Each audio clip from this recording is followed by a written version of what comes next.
Hey, where are you right now? I've been sleeping at home. There's no sign of my husband at our home where I am now. He's lying to me. Let's go back to when I was pregnant with our first child. My name is Ashley. I was finally expecting our first child in our second year of marriage. Just 1 month to go until my due date. I'm 9 months pregnant. While I'm excited about the birth, I can easily imagine the confusion of going through childbirth and child rearing for the first time. I had planned to go back to my parents' house this weekend to have them help me out for a while. I mentioned the idea of going back home to my husband during the stable period of my pregnancy, but I thought he had probably forgotten, so I brought it up again today. While I was relaxing and watching TV, my husband casually mentioned, "Heading back to your parents? Oh yeah, you mentioned that. If you're going, just go. I can handle things here just fine without you." I was shocked by his dismissive tone, but I didn't want to argue, so I decided not to argue back.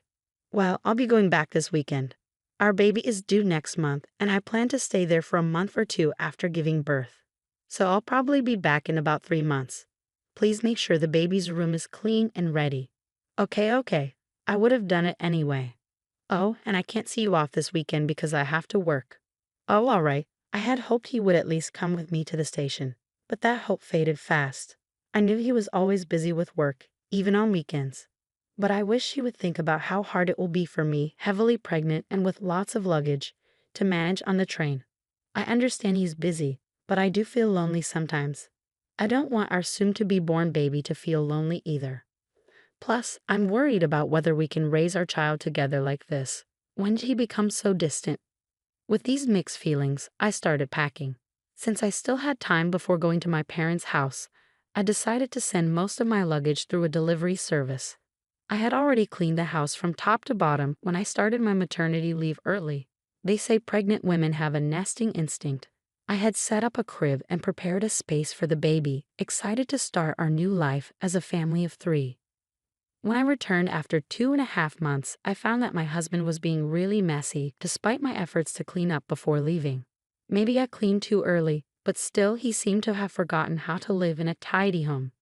He'd leave half-empty drink bottles lying around and ignore the cardboard boxes from his online shopping. I realized that I'd never seen him cook or clean since we got married. Even though I kept trying to tidy up, things only got messier, and I started worrying about the state of the house while I was away. But with the baby coming soon, I had to focus on preparing for childbirth. The weekend came quickly, and I went to my parents' home. Meanwhile, my husband didn't even see me off to work. While I relaxed at my parents' place, I stayed in touch with him through emails every day and called him about every 3 days. But gradually, he started ignoring my calls more often. When I managed to get through to him, I noticed he'd been avoiding my calls lately. I asked, "You've been hard to reach lately, are you busy?" But his answers were vague, like sort of or not really. Then I asked him nervously, "You're not cheating on me, are you?" I've heard some men do that when their wives are pregnant. He sounded annoyed and denied it, saying, "No, why would I do that?" It's frustrating to be accused. Feeling uneasy, I quickly apologized.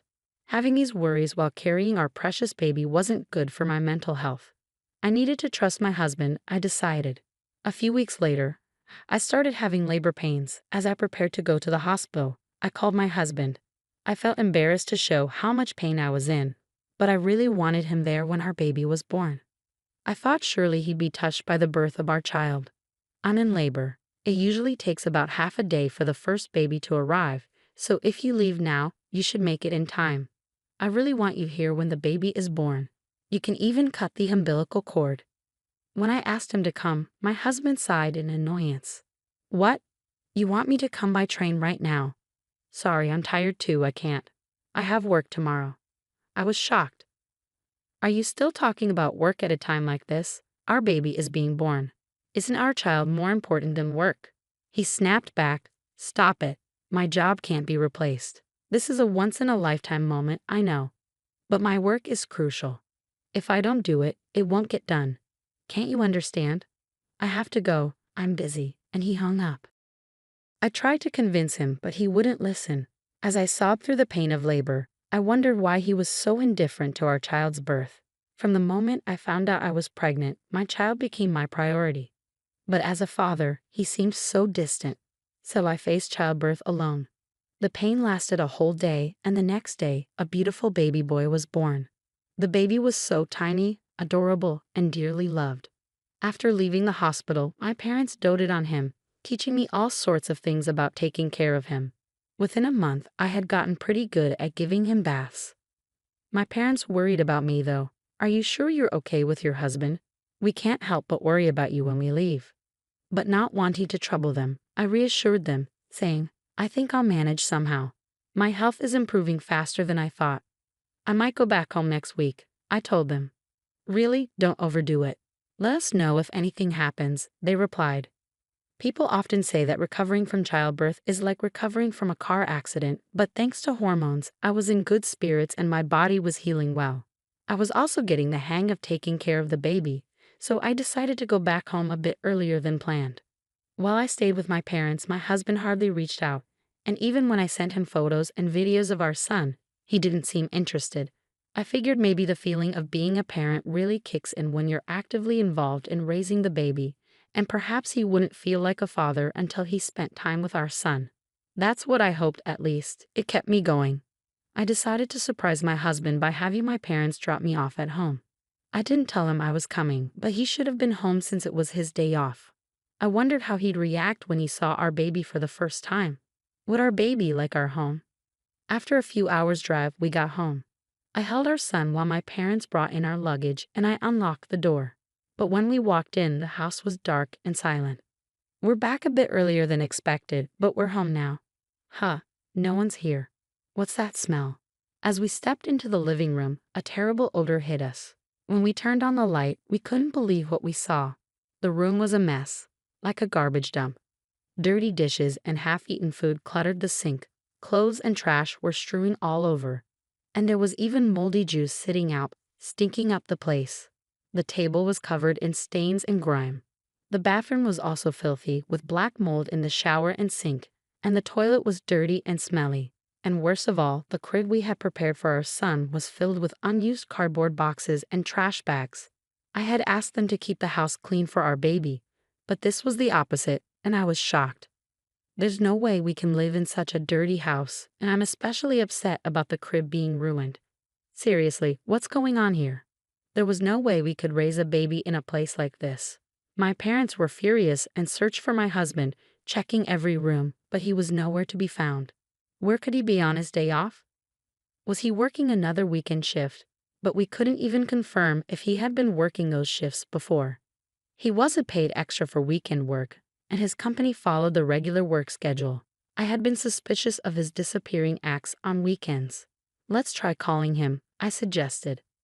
Unable to bear being in the messy room any longer, I ushered my confused parents outside and dialed my husband's number.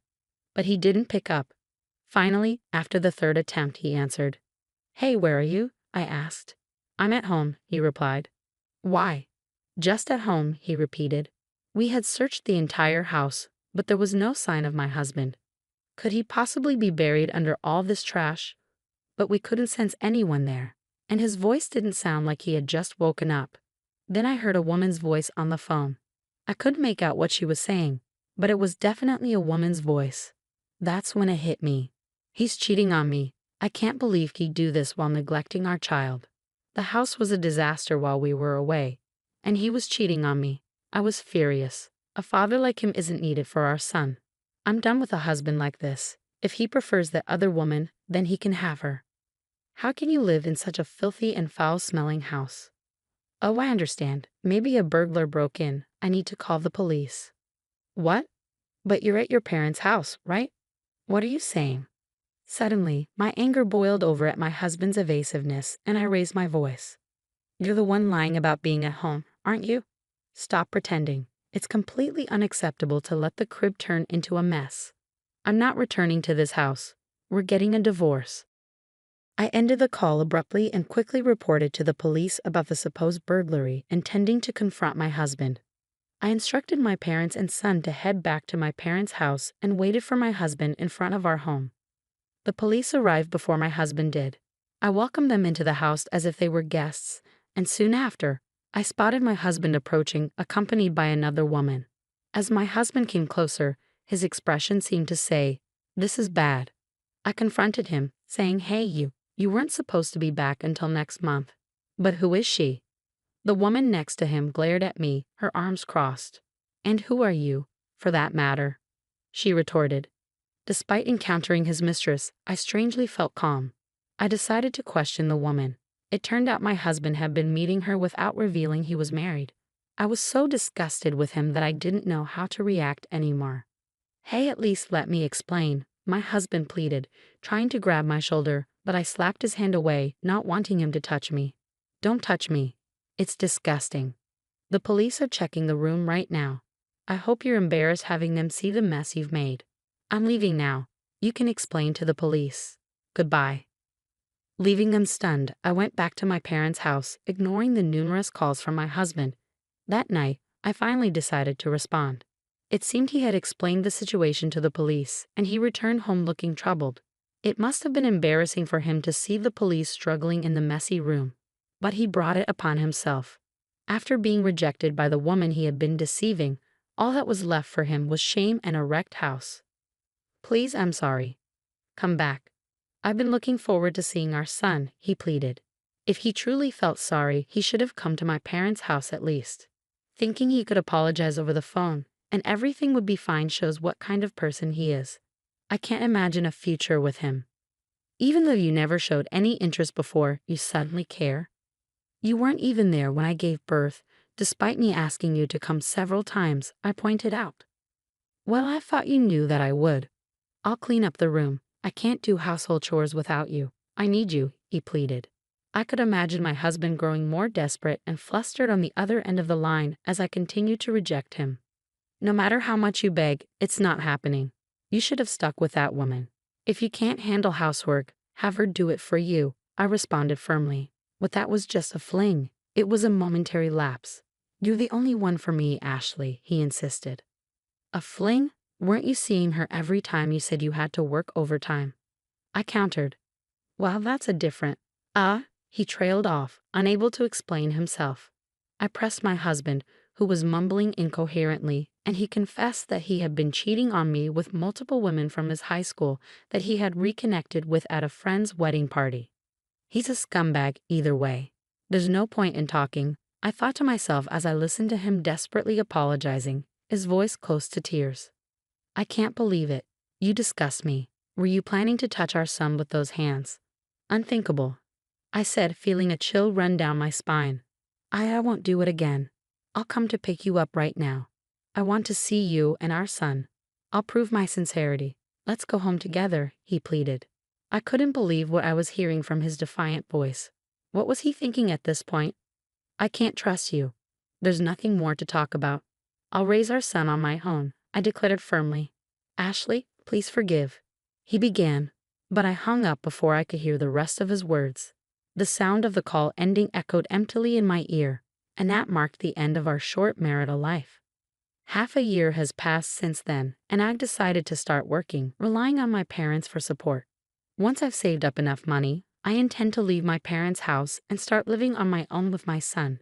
I'm in the midst of divorce negotiations with my husband, mainly for the sake of alimony. Despite his limited experience living alone, my husband is apparently unable to manage household chores, and most of his meals are from dining out, leaving his house in disarray.